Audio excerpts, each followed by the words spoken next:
One of the largest freshwater fish in the world, piracuru, lives in the Amazon rainforest.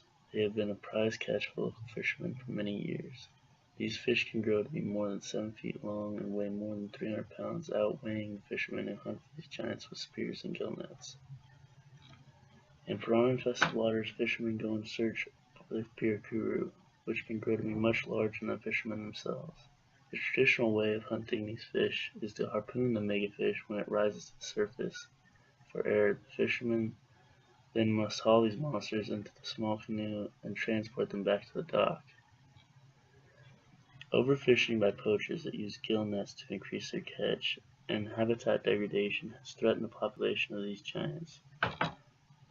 Riverbank dwellers and biologists in the Amazon working together to save the piracuru by prohibiting outsiders from catching the fish and overhauling their own methods of pursuing them.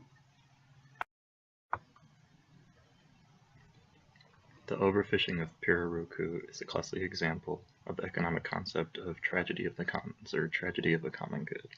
A common good is a good that is rivaled but unexcludable. A rivaled good is a good where when one person buys one of a good, it leaves one less of a good for someone else to buy. So in the case of fishing, if you catch a fish, that's one less fish that could be caught by somebody else. An unexcludable good is a good that cannot be kept back from someone just because they cannot pay to use it. So in the example of fishing, nobody can be told they cannot fish just because they can't pay for it. And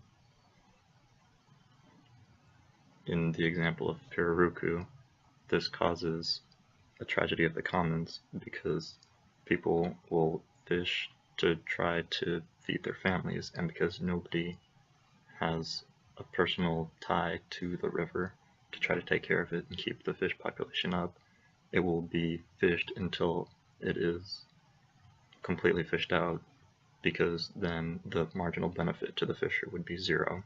In other words, the fisher will get no benefits from catching fish there. Government regulations are common responses to a problem caused by tragedy of commons. In 1996, the government set a few regulations in order to conserve the population of pirarucu.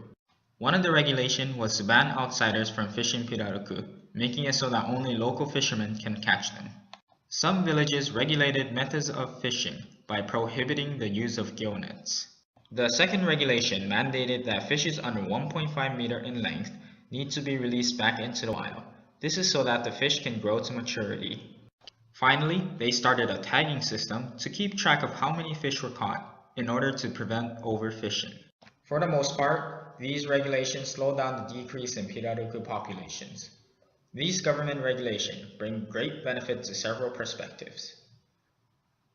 Environmentally, the regulation is beneficial because it ensures pirarucu to remain within the ecosystem. Economically, regulating the amount of fish that can be caught keeps the supply of pirarucu relatively constant and helps ensure that the future generation will be able to catch the fish.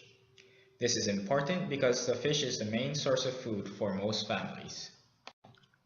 In the market perspective, pirarucu also serves as a competition for cod. The remaining problem is the poachers who continue to catch the fish unregulated. The poachers poses two problems. One of them being the additional fish brought in by the poachers causes the supply curve of the market to shift to the right, which lowers the price. This in turn decreases the income of the other fishermen. And because they are poaching additional fishes, the population will continue to decline. They will also hamper the accuracy of the tagging system and the accuracy of the current number of popular gill nets. The main factor in deciding which policy to implement is the cost-benefit principle. If the benefit of banning gill net is greater or equal to the cost of banning the gill net, the policy should be implemented. In this case, if the cost of people not being able to provide for their family because they cannot use the gill net is greater than the benefit of decrease in poaching, the policy should not be implemented.